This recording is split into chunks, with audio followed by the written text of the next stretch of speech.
You know, it's so funny, I get this question all the time. Do you still remember how it felt to drown? It was a crippling feeling. I was suffocating underwater. Now I've made it my job to conquer my fear and to help to get these kids swim lessons and learn how to respect the water.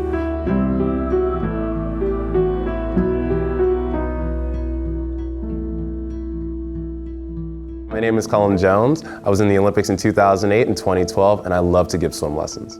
Cullen Jones is a 4-time Olympic medalist swimmer for Team USA. Right after getting the gold medal in 2008, they put the drowning rates in front of me. And I learned that 70% of African Americans, nearly 60% of Latin Americans, nearly 40% of Caucasians don't know how to swim. So it's a big problem all over the US. I think the reason that you don't see as many African Americans in swimming is because there's such a stigma that Black people don't swim. And this is something that needs to be broken because we are losing children, we are losing adults, and it's something that can be changed by swim lessons. So when I want you guys to kick, I want you guys to push your arms right above the water. Okay? Swimming lessons are so important to kids, to me personally, because I was almost one of those kids and part of this statistic.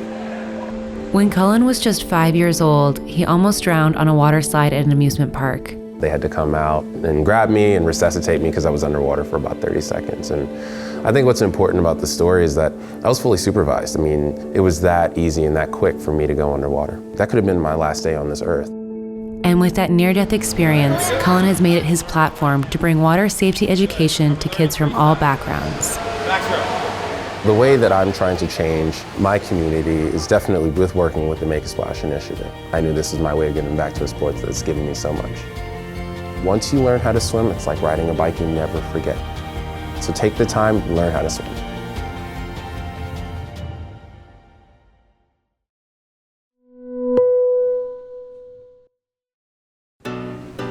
The beach is not a very safe space. Anyone can relate to feeling uncomfortable on the beach. Men, women, queer, otherwise. And it's also a very gendered space. Like the moment you put your toes in the sand, you know it and you feel it and you know that you have to kind of pick one side of the spectrum. Either you're more on the masculine side or you're more on the feminine side. What does that do for everyone that doesn't exist on one clear side or the other?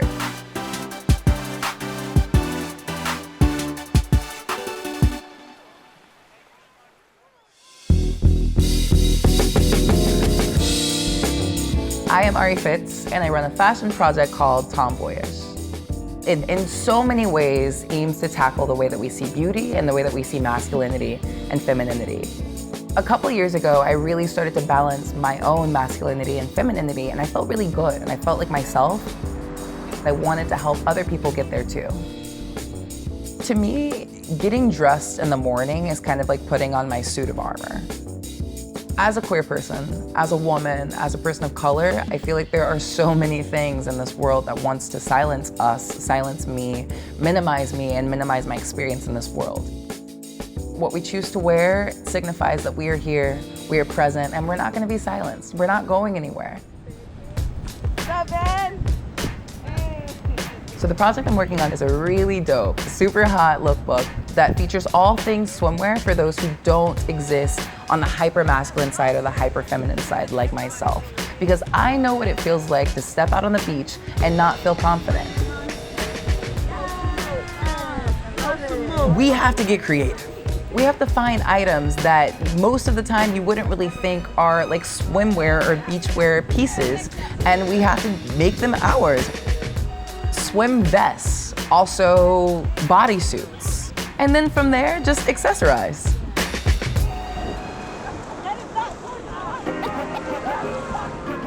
It's a beach. It's meant to be fun. It's meant to be light. It's summer. The stress and the trauma that people experience when they go to a beach is just like, it's so unnecessary. The more I can do to just get that out of the way and make the beach fun again, that means that my job is done. Do you, boo? Just rock it. Just make sure you're like rocking it with like, you know, some confidence, and you got it.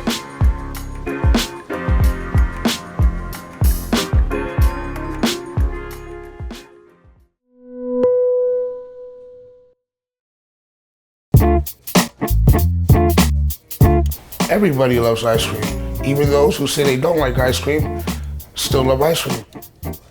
We use ice cream as a way to support our community.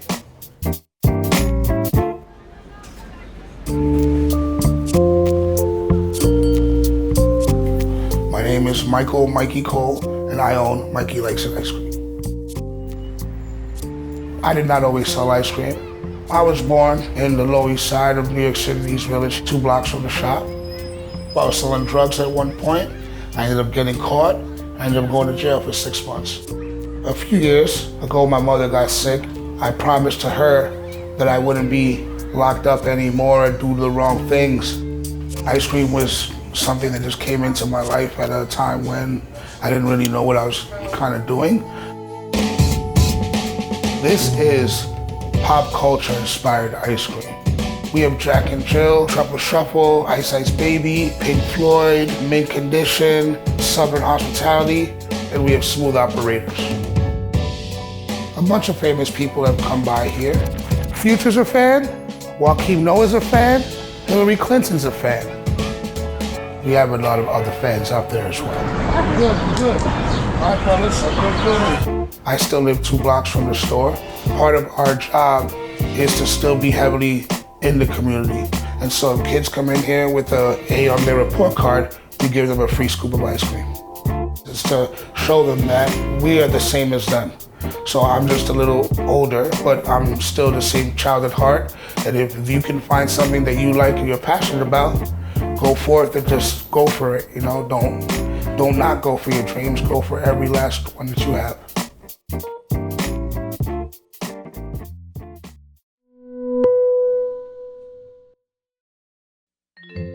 Americans, we love ice cream. Each person eats about 24 quarts of it per year.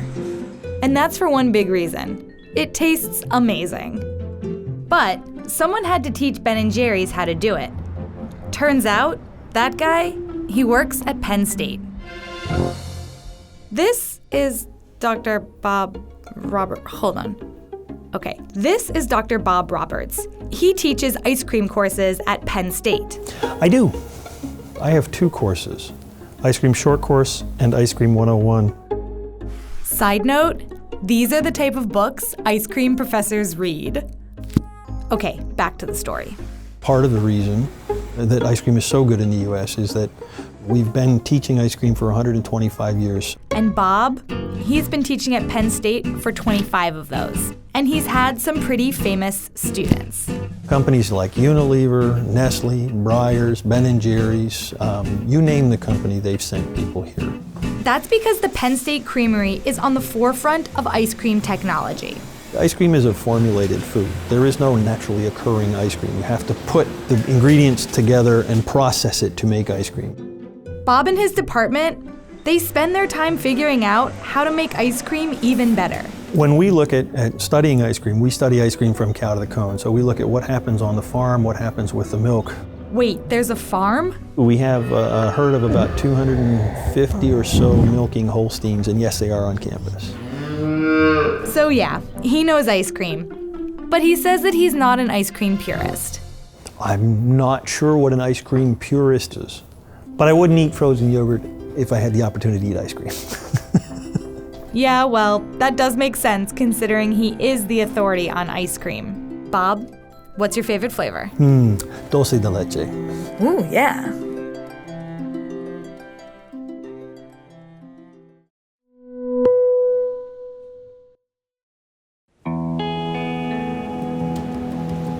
To be able to be doing science while you're out there on a surfboard, surfing down the face of a wave, it's just such a fleeting moment. It's incredible to actually be able to do it.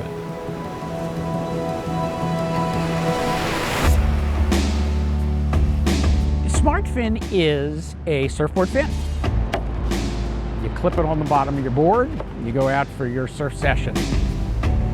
It has technology that measures ocean pH, salinity, ocean temperature, and very detailed wave characteristics. So there will be an enormous amount of data. The reason these parameters are important is because they are shifting directly as a result of climate change. We had detailed information about the deep ocean but very limited accurate information about the near shore.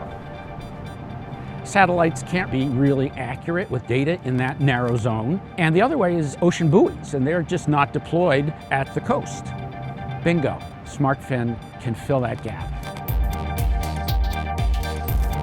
Collecting oceanic data is a very time-consuming, expensive process.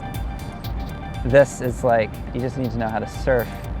The data moves from your fin to your phone via Bluetooth, and then from your phone it goes up to our servers where everything's processed. I had to develop sensors that don't affect the surfboard. Nobody's going to surf a fin that is not a standard foil. Aside from that LED right there that's blinking that tells you that there's like some sort of technology in there, you wouldn't know the difference. So we've got a test tank set up now, and we're just trying to look at the precision and accuracy of the instrument itself. Things are looking pretty promising. As a scientist, it's pretty exciting to be able to get data over these different time and space scales. I mean, the fact that you can go out and surf and contribute to understanding what's actually happening out there is incredible. I'm not a surfer. I know nothing about surfing. I know I look like a surfer, but I'm not. Surfers are very influential and care deeply about the environment and want to be talking about it. So SmartFin is just a tool to do that in a more concrete way.